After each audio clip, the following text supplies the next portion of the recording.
Dr. Hewson, thanks for finding the studio. Well, thank you. It's a great pleasure to arrive, and thank you for inviting me.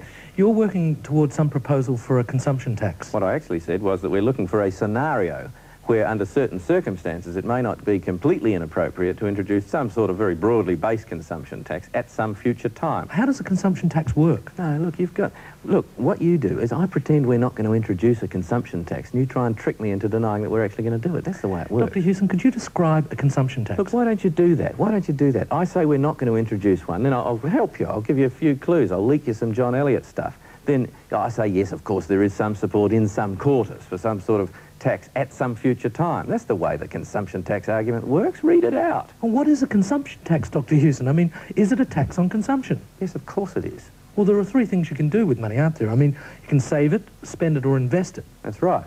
Well, the poor don't save much. They don't save a whole lot, no. Do they make a lot of investments? I don't think they're a very big player in the market currently, no.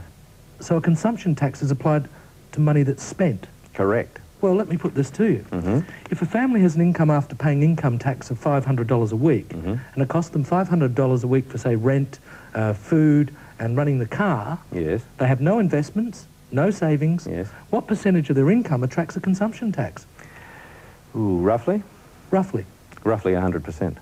Dr. Hewson, thanks for joining us. Thanks very much. Been a pleasure. No fun. Great pleasure. What are you going to do with all this money? We're going to give tax relief. To whom? People who save and invest.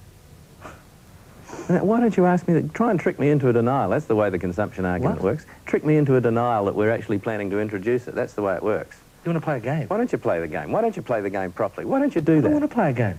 You what? I want to play a game. Why do I want to play a game? You big sook. Why? You're a big baby.